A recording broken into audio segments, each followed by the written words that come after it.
ኣብ ህይወትና ኩሉ ነገር ንምግባር እኹል ዝበሃል ግዜ ፈጽሞ ይህልወናኒ ንዓና ኣዝዮም ኣገደስቲ ወይም ድማ ኢምፖርታንት ዝኾኑ ነገራት ንምግባር ግን ወትሩ ግዜ ኣለና ኣብዛ ዓለም ዘለዎ ዓበይቲ ዕውታት ዝበሃሉ ሰባት ኣብ ስርሖምን ኣብ ህይወቶምን ክዕወቱ ዝኽኣሉ ንዓይ ኣገዳሲ እዩ ዝበልዎ ነገር ጥራሕ ብምግባሮም እዩ ቅድሚ ናብቲ ዋና ሓሳብ ምስጋርና እዛ ብሕታዊት ቻናልኩም ቻናል ኣመር ህይወት ሓዳስ ስለ ዝኾነት ነዛ ቪድዮ ላይክ ነዛ ቻናል ድማ ሰብስክራይብ ብምግባር ክተበራታትዑና ትኽእሉ ኢኹም እናበልኩ ናብታ መደብና ክስግረኩም ሰናይ ምክትታል ኣብ ህይወትኩም ኣዝዮም ኣገደስቲ እትብልዎም 10 ነገራት ዘርዝሩ ኢለ እንተዝሓተኩም ካብቶም ዝጠቐስኩምዎም ወጻኢ እትገብርዎ ኩሉ ዝኾነ ይኹን ነገር ግዜኹም ዘባኽን እዩ ህይወትኩም ዘይቕይር ወይም ድማ ንህይወትኩም ዘይጠቅም ነገር ብዝገበርኩሞ ቁጥሪ ህይወትኩም እናባኽነኩም እዩ ዝሓልፍ ዘሎ ሕጂ ብዛዕባ ታይም ማኔጅመንት ክነውግዕ ኢና ምናልባት ግዜ ስለ ምቁጣብ ጥራሕ ዝዛረብ ዘለኹ ክመስለኩም ይኽእል እዩ ነገር ግን ካብኡን ላዕሊ እዩ ታይም ማኔጅመንት ማለት ላይፍ ማኔጅመንት ማለት እዩ ህይወትኩም ኢኹም እናመራሕኩም ዘለኹም ኣብ ህይወትኩም ዝደለኽምዎ ነገር እናገበርኩም ክትቅጽሉ ትኽእሉ ኢኹም ነዚ ክትገብሩ እትኽእሉ ግን ግዜኹም ብስርዓት ክትመርሑ ምስ እትኽእሉ ጥራሕ እዩ ኩላትና ኣብዛ ምድሪ ዝተዓደልናያ 24 ሰዓት እያ ኩላትና 24 ሰዓት ካብ ተዋህበና ሓደ ካብቲ ሓደ ዝፈልዮን ዘያዳ ዕውት ዝገብሮን እንታይ እዩ ግዜኡ ዝጥቀመሉ ኣግባብ ዶ ይኮነን ግዜኹም ክትጥቀሙ ከለኹም ከተተክሩ ወይም ድማ ኮንሰንትሬት ክትገብሩ ይግባእኩም ኣእምሮኹምን ቆላሕታኹምን ምሳኹም ክኸውን ይግባእ ውልቃዊ ስነ ስርዓት ወይም ድማ ዲሲፕሊን ዝበሃል ነገር ወትሩ ግዜ ኣገዳሲ እዩ ምክንያቱም ኣብዚ እዋን እዚ ኣብ ሓደ ነገር ጥራሕ ምትኳር ኣዝዩ ከቢድ ዝኾነሉ ግዜ እዩ ሶሻል ሚድያ ወይም ድማ ስልጠና ብዙሕ ነገራት የርእየና እዩ ስለዚ ኣብ ሓደ ነገር ክነትኩር ኮንሰንትሬት ወይም ድማ ፎከስ ንምግባር ግድን ኣእምሮኹም ክትእክቡ ክትክእሉ ኣለኩም እዚ ድማ ብዲሲፕሊን እዩ ዝግበር ዓርስኻ ብምግዛእ ኣብ ሓደ ግዜ ኣብ ሓደ ነገር ጥራሕ ምትኳር ሓደ ካብቶም ዓበይቲ ናይ ዓወት ምልክታት እዩ ዓበይቲ ሰባት ዓበይቲ ንኽበሃሉ ዝኽእሉ በቲ ሓደ ስርሖም እዩ በቲ ሓደ ድማ ሞያኦም እዩ ሓሳብኩም ኣብ ሓደ ነገር ከይገበርኩም ዝኾነ ዓብይ ስራሕ ክትሰርሑ ኣይትኽእሉን ኢኹም ስለዚ ኣብ መዓልታዊ ውዕሎኹም ዝኾነ ነገር ቅድሚ ምግባርኩም ግዜ ኣብ ምንታይ ነገር እንተውዓልክዎ እዩ እቲ ዝበለፀ ውሳነ ዝኸውን ኣየናይ እዩ እቲ ናይ ብልሓተኛ ሰብ ውሳነ ኢልኩም ዓርስኩም ክትሓቱ ይግባእ ስራሕ ኣብ እትሰርሕሉ ግዜ ጥራሕ ኣይኮነን ንኣብነት መኪናኹም እናዘወርኩም እንከለኹም ሕጂ ግዜ ብዝበለፀ ንምጥቃም እንታይ እንተገበርኩ ይሓይሽ ኢልኩም ሕተቱ ሙዚቃ ምስማዕ ድዩ ወይስ ጠቐምቲ ዝኾኑ ኦዲዮ ቡክስ ምስማዕ እዚ ሁሉ ኣማራፂ እዩ ንስኹም ናይ በሊሕ ሰብ ምርጫ ንኽትመርፁ ጥራሕ ፍትኑ ካብ ቢሮኹም ምስ ወፃኹም ካብ ቤትኩም ንጎ ክትወፁ ከለኹም እውን እዚ ሕቶ እዚ ንርእስኹም ኣቕርብሉ ምክንያቱም ግዜኹም ኣበይ እናወዓለ ከም ዘለዎ ክትፈልጡን ክትመርሑን ወይም ድማ ማኔጅ ክትገብሩ ስለ ዝግባኣኩም እዚ ሕቶታት ብተደጋጋሚ ክትሓስቡሉ ደሊ ምክንያቱም ናይ ውሽጢ ኣእምሮኹም ወይም ድማ ሳብኮንሽስ ማይንድኹም ከስተውዕሎ ስለ ዝደሊ እዩ ነዚ ሓሳብ ክትለምድዎ እንተኽኢልኩም እቲ ሕቶ ኣብ ሳብኮንሽስ ማይንድኹም ምስተቐበረ ንስኹም ዘይረብሕ ወይም ድማ ዘይጠቅም ነገር ክትገብሩ ብዝሓሰብኩም ቁፅሪ ኣእምሮኹም ክወቕሰኩም ወይም ድማ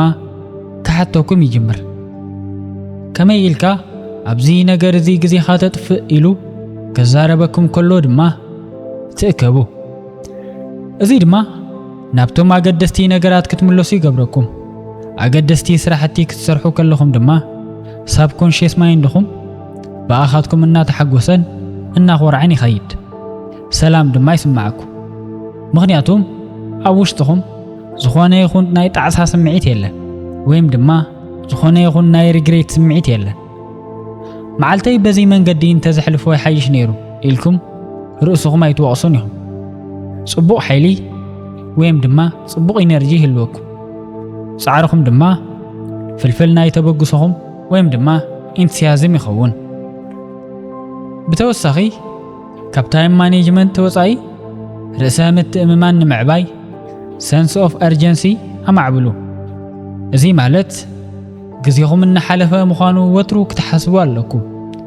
ነገራት ቀልጢፍኩም ናይ ምውዳእ ባህሪ ክህልወኩም ኣለዎ ኣብ ዓለምና ካብ ዘለዉ ብሉጻት ዝበሃሉ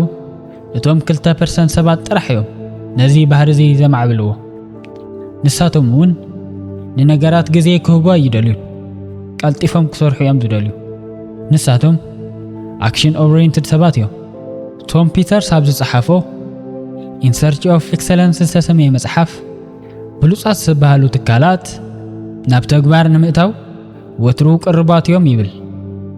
ካልኦት ዘይብሉጻት ትካላት ግን ግድን ምስ ዝኾኖም ጥራይ እዮም ዝንቀሳቐሱ ንኣብነት ንስኹም ዓማዊል ኮይንኩም ናብ ሓደ ትካል ደዊልኩም ቅሬታ እንተቕሪብኩም ገሊኦም ትካላት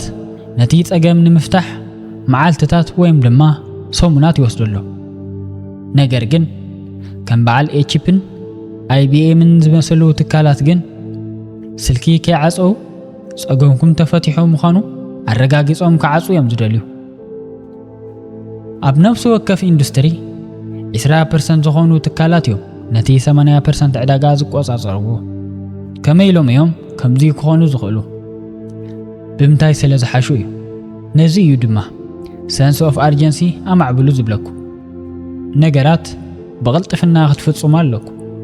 ትካላት እኳ እንተዘይብልኩም ከም ውልቀ ሰብ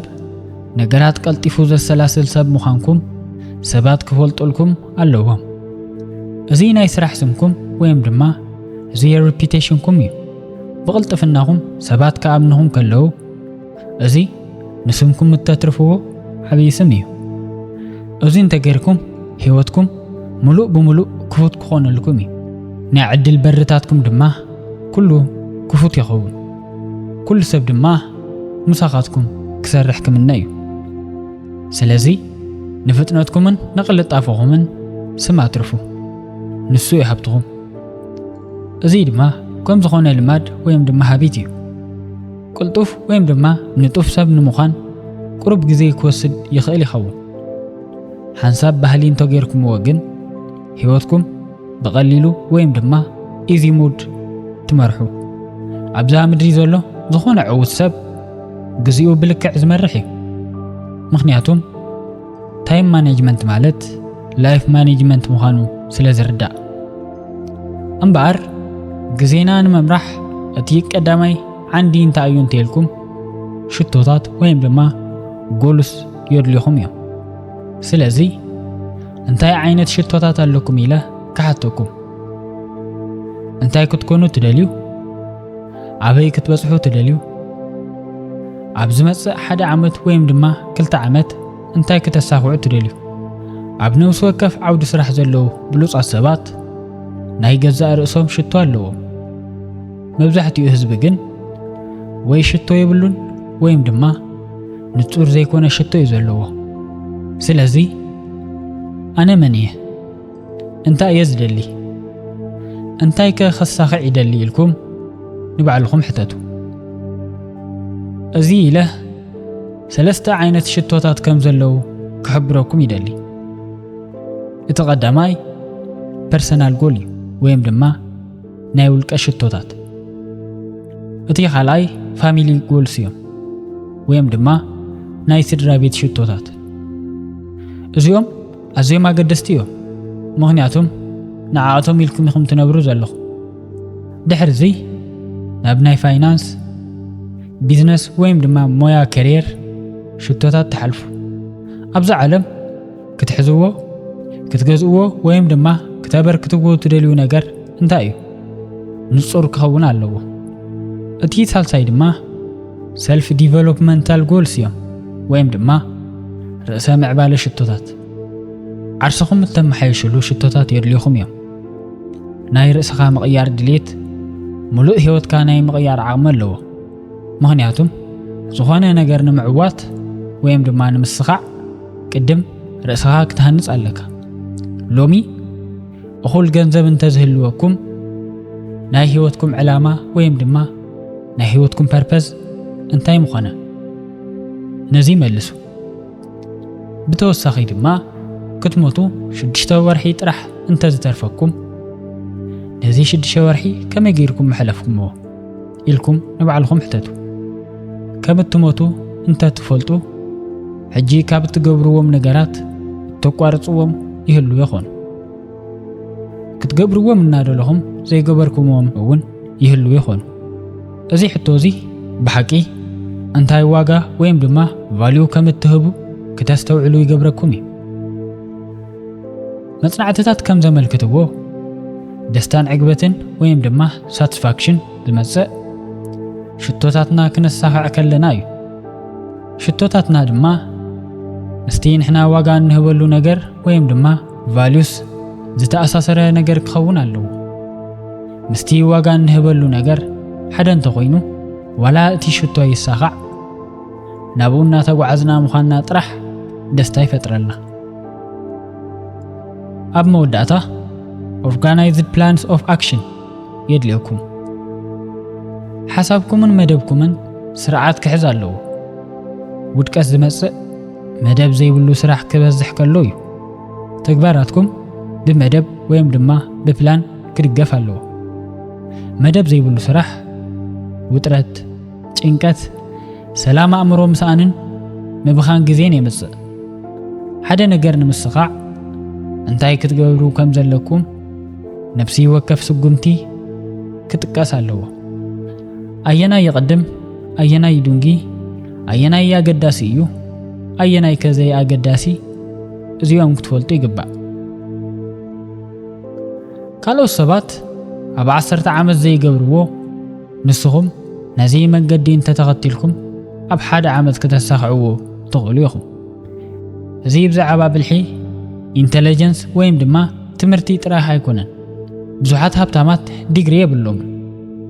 ኣብ ህይወትኩም ዕውታት ንምዃን ቁም ነገረኛ ወይም ድማ ሲሪየስ ምዃን ጥራሕ እኹል እዩ ነታ ዘላትኩም ሓጻር ህይወት ብስርዓት ክትነብሩ እንተወሲንኩም ካብቲ ዝሓሰብኩምዎን ላዕሊ ከተሳኽዑ ትኽእሉ ኢኹም ዓቕምኹም ክሳብ መወዳእታ ሪኢኹም ክትሓልፉ እላበወኩም እዚ ካናዳዊ ኣሜሪካዊ መተባብዒ ተዛረባይ ወይም ድማ ሞቲቬሽናል ስፒከር ብሬን ትሬሲ ዝበሎ እዩ ክሳብ መወዳእታ ስለ ዝተኸታተልኩምኒ የመስግን ብሕታዊ ቻናልኩም ኣመር ህይወት ሰብስክራይብ ምግባር ከይትርስዑ ጽባሕ በዛ ሰዓት እዚኣ ክሳብ ንራኸብ ሰናይ ንዓኹም